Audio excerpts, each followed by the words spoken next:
lalu dibawa oleh Roh Kudus ke padang gurun. Di situ ia tinggal 40 hari lamanya dan dicobai iblis. Selama di situ ia tidak makan apa-apa, dan sesudah waktu itu ia lapar.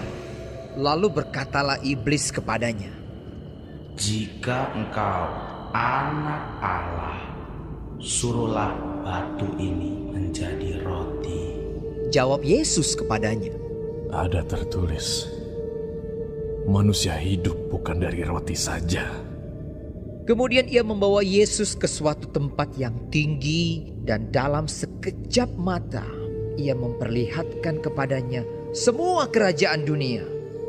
Kata iblis kepadanya, Segala kuasa itu serta kemuliaannya akan kuberikan kepadamu, sebab semuanya itu telah diserahkan kepadaku, dan aku memberikannya kepada siapa saja yang kukehendaki. Jadi jikalau engkau menyembah aku, seluruhnya itu akan menjadi milikmu. tetapi Yesus berkata kepadanya, Ada tertulis, engkau harus menyembah Tuhan Allahmu, dan hanya kepada Dia sajalah engkau berbakti. Kemudian ia membawa Yesus ke Yerusalem dan menempatkan dia di bubungan bait Allah. Lalu berkata kepadanya, Jika engkau anak Allah, jatuhkanlah dirimu dari sini ke bawah, sebab ada tertulis mengenai engkau, Ia akan memerintahkan malaikat-malaikatnya untuk melindungi engkau, dan mereka akan menatang engkau di atas tangannya, supaya kakimu jangan terantuk kepada batu. Yesus menjawabnya, katanya, Ada firman, jangan engkau mencobai Tuhan Allahmu. sesudah iblis mengakhiri semua pencobaan itu, ia mundur daripadanya dan menunggu waktu yang baik. Dalam kuasa Roh kembalilah Yesus ke Galilea, dan tersiarlah kabar tentang dia di seluruh daerah itu.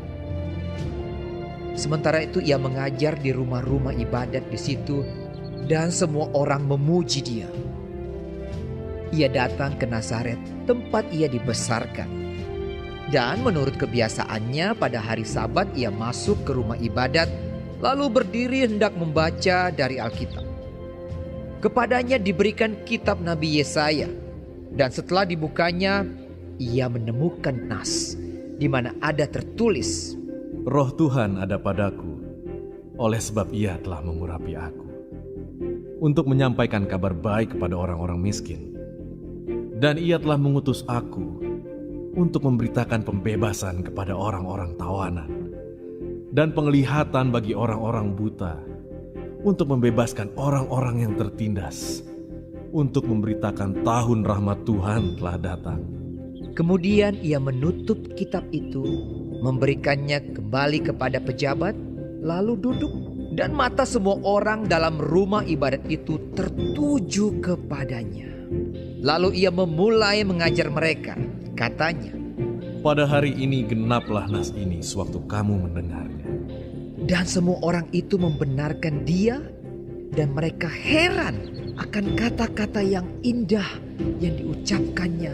Lalu kata mereka, Bukankah ia ini anak Yusuf? maka berkatalah ia kepada mereka, Tentu kamu akan mengatakan pepatah ini kepadaku, Hai tabib, sembuhkanlah dirimu sendiri. Perbuatlah di sini juga, di tempat asalmu ini, segala yang kami dengar yang telah terjadi di Kapernaum. dan katanya lagi, Aku berkata kepadamu, sesungguhnya tidak ada nabi yang dihargai di tempat asalnya. Dan aku berkata kepadamu, dan kataku ini benar, pada zaman Elia terdapat banyak perempuan janda di Israel ketika langit tertutup selama 3 tahun dan 6 bulan, dan ketika bahaya kelaparan yang hebat menimpa seluruh negeri. Tetapi Elia diutus bukan kepada salah seorang dari mereka, melainkan kepada seorang perempuan janda di Sarfat, di tanah Sidon. Dan pada zaman Nabi Elisa, banyak orang kusta di Israel, dan tidak ada seorang pun dari mereka yang ditahirkan, selain daripada Naaman, orang Syria itu. Mendengar itu sangat marahlah semua orang yang di rumah ibadat itu. Mereka bangun, lalu menghalau Yesus keluar kota dan membawa dia ke tebing gunung, tempat kota itu terletak, untuk melemparkan dia dari tebing itu. Tetapi ia berjalan lewat dari tengah-tengah mereka, lalu pergi. Kemudian Yesus pergi ke Kapernaum, sebuah kota di Galilea, lalu mengajar di situ pada hari-hari Sabat. Mereka takjub mendengar pengajarannya, sebab perkataannya penuh kuasa.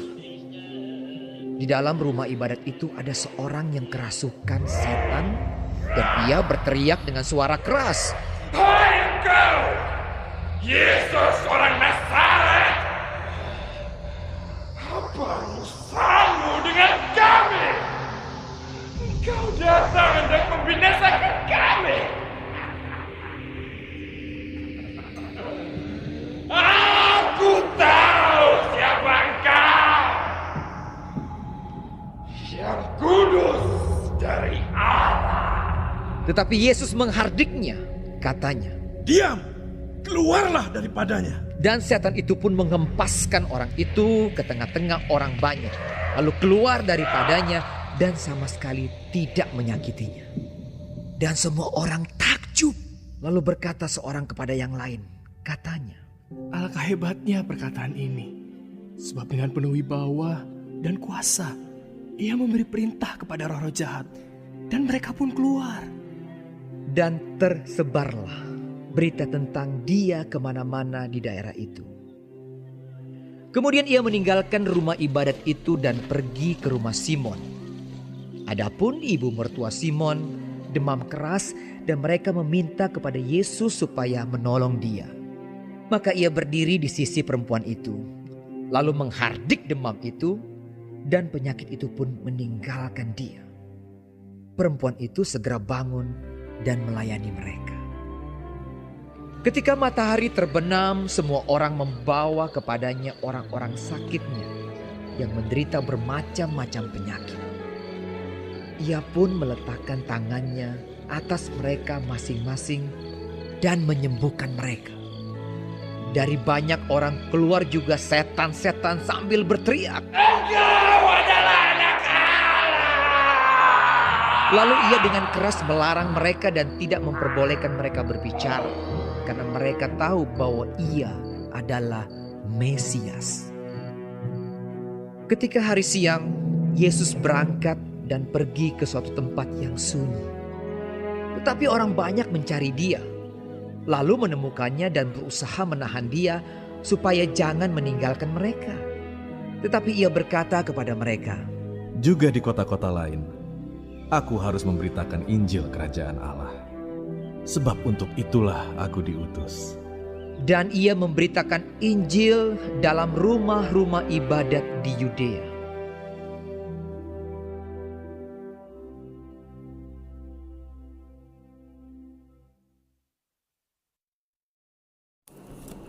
Shalom saudara-saudaraku yang kekasih di dalam Tuhan Yesus Kristus. Puji Tuhan kalau kita masih diberi kesempatan hidup dan dapat mempelajari firman Tuhan dari kitab Lukas pasal keempat. Tuhan Yesus memberkati. Mengenai Yesus yang penuh dengan Roh Kudus, kembali dari sungai Yordan, tempat dibaptis oleh Yohanes Pembaptis, lalu dibawa oleh Roh Kudus ke padang gurun. Saudara, Yesus yang penuh dengan Roh Kudus, dia memiliki kuasa untuk menghadapi pencobaan iblis. Jadi Roh Kudus sangat penting bagi kehidupan orang percaya. Memiliki kuasa untuk menghadapi pencobaan kehidupan dan teror dari iblis. Satu unsur yang penting dari pencobaan yang dialami Yesus Kristus berkisar bahwa dia harus mengalami pencobaan mengenai motivasi, urapan, dan kedudukannya. Apakah dia memakai untuk kepentingan dirinya sendiri supaya dia kelihatannya hebat, atau untuk kemuliaan kuasa, sanggup menjalani tugas tanggung jawabnya, memikul salib dan jalan kesengsaraan. Juga untuk apakah dia hidup supaya populer, supaya sesuai harapan orang Israel, yaitu menjadi pembebas bagi penjajahan Romawi, atau ia menjadi seorang Mesias, juru selamat daripada dosa, perbudakan dosa orang-orang yang mau percaya kepadanya. Jadi motivasi sedang diuji. Apakah dia mau hidup sebagai kehendak Allah, tujuan utama dia datang ke sorga menjadi juru selamat dan Tuhan, penebus dosa orang yang percaya, atau dia mau memakai hidup itu untuk kepentingan diri sendiri, untuk memperoleh kemuliaan, kuasa, ya, tidak perlu sengsara, tidak perlu disalib, hidup populer. Waspada, waspada, waspada. Iblis masih terus mencobai para pemimpin umat percaya untuk memakai hidup demi kepentingan diri sendiri, untuk supaya dihormati, untuk kesenangan-kesenangan dosa. Mari kita waspada, hidup kita dari Tuhan dan seharusnya untuk melayani, menyenangkan hati Tuhan. Jangan kompromi dengan iblis, jangan mau dibodohi oleh iblis. Kita harus sungguh-sungguh tunduk dan takluk kepada rencana Allah dalam hidup kita. Selanjutnya dikatakan bahwa Yesus berpuasa. Ia tinggal 40 hari lamanya dicobai iblis. Ia tidak makan apa-apa dan sesudah waktu itu ia lapar. Saudara, mengenai puasa juga tercatat di dalam Matius 4. Jadi Yesus mempersiapkan diri berpuasa dengan cara berdoa, merenungkan firman, berpuasa untuk siap melaksanakan tanggung jawab yang diembankan, yang dibebankan kepadanya. Jadi penting sekali untuk kita berdoa, berpuasa, ya, mempersiapkan diri, merenungkan firman untuk hal-hal tugas tanggung jawab, beban-beban yang dipersiapkan bagi kita, agar kita bisa kuat, fokus kepada kehendak Allah dan jadi pemenang hidup untuk memuliakan Tuhan. Selanjutnya di ayat 4 dikatakan, jawab Yesus kepada iblis, manusia hidup bukan dari roti saja. Yesus melawan pencobaan iblis dengan menyatakan, lebih daripada segala roti dan segala yang dia butuhkan secara jasmani, ia akan hidup dari kuasa firman Tuhan. Bahwa segala hal yang penting dalam hidup ini tergantung kepada Tuhan dan kehendaknya, yaitu firman Tuhan. Ini teladan bagi kita untuk tidak memburu perkara-perkara duniawi, tetapi hidup sesuai dengan kehendak Tuhan. Sebab kalau kita mengejar hal-hal duniawi, hidup tidak sesuai kehendak Tuhan, kita akan kecewa, akan gagal, dan akan pahit. Tuhan Yesus mengajarkan bahwa kita harus mencari dulu kerajaan Allah dan hidup dalam kebenaran firman-Nya, hidup sesuai kehendak Tuhan. Maka kemudian hal-hal penting yang kita butuhkan dalam kehidupan ini akan dikaruniakan Tuhan sesuai dengan kehendak Tuhan, sesuai dengan rencananya, agar kita hidup menjadi berkat bagi banyak orang demi kemuliaan nama Tuhan. Amin. Selanjutnya di ayat 5, saudara, kemudian iblis membawa Yesus ke suatu tempat tinggi dan dalam sekejap mata iblis memperlihatkan kepada Tuhan Yesus semua kerajaan dunia. Iblis mencoba Yesus dengan menawarkan kekuasaan atas semua kerajaan di dunia, dan jelas ditolak oleh Tuhan Yesus. Karena Yesus datang untuk misi kerajaan rohani yang memerintah dalam hati umat yang percaya, yang telah dikeluarkan dari kerajaan dosa perbudakan iblis sebagai suatu imamat yang rajani, kerajaan sorgawi yang diperoleh melalui siap sedia menderita, menyangkal diri, rendah hati, lemah lembut, menyerahkan roh jiwa tubuh sebagai persembahan yang hidup, yang kudus, yang berkenan kepada Allah. Artinya hidup yang mengabdi, taat penuh kepada kehendak Tuhan, ya, yang setiap saat berjuang dengan perlengkapan senjata rohani melawan dosa, melawan pencobaan, kelemahan kemanusiaan dan iblis. Artinya tidak mau serupa dengan duniawi ini, tetapi mau tambah hari tambah serupa dengan Kristus. Dan kita semua selama di dunia masih terus berjuang. Mari gunakan senjata rohani dengan lengkap supaya kita bisa berdiri teguh sampai selesai. Amin. Lihat saudara di ayat 10, iblis memakai kitab suci untuk menjatuhkan atau membuat fokus Tuhan Yesus jadi bergeser. Sebab itu kita sebagai orang percaya harus benar-benar memahami firman Tuhan dan waspada kepada siapapun yang memutarbalikkan Alkitab, ya, dengan tujuan untuk keinginan dosa. Ya, sebab itu baca Alkitab tiap hari, sungguh-sungguh mengerti dan melakukan dalam kehidupan. Ya, jangan diombang-ombang-ambingkan dengan ajaran-ajaran sesat yang saat ini sangat beredar luas. Sebab Alkitab mengatakan pada akhir zaman banyak penyesatan. Saudara, selanjutnya mengenai ayat 18, roh Tuhan ada padaku.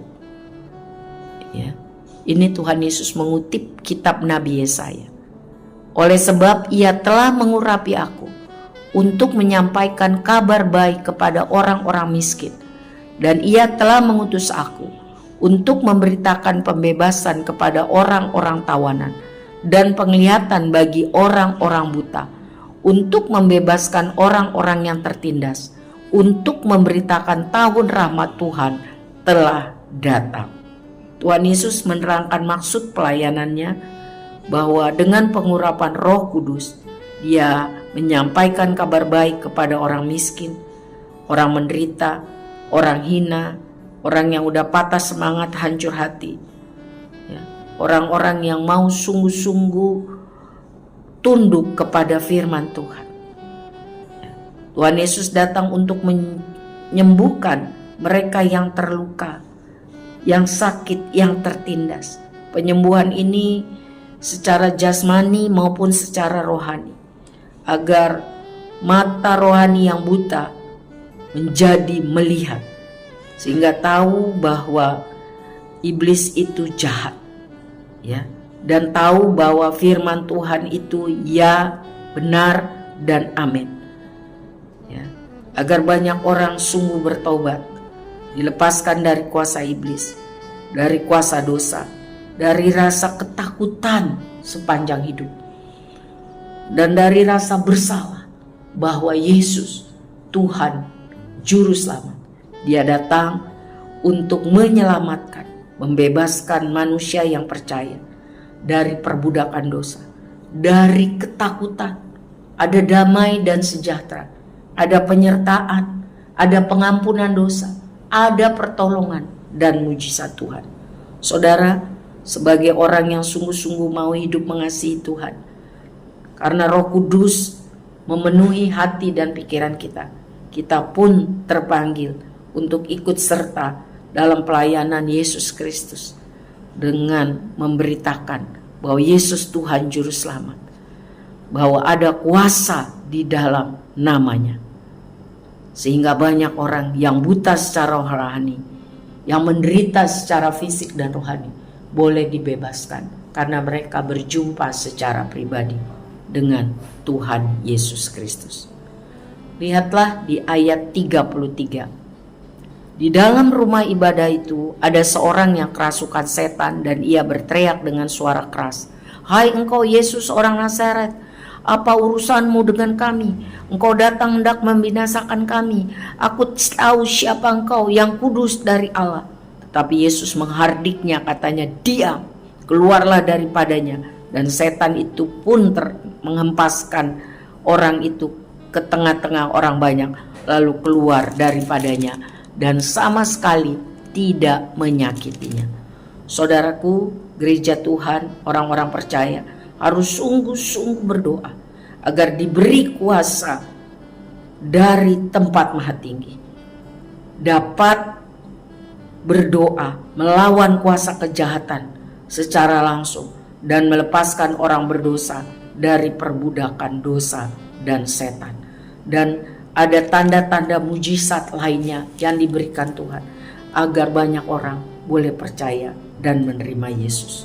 Lihatlah di ayat 40, ketika matahari terbenam, semua orang membawa kepadanya orang-orang sakitnya yang menderita bermacam-macam penyakit.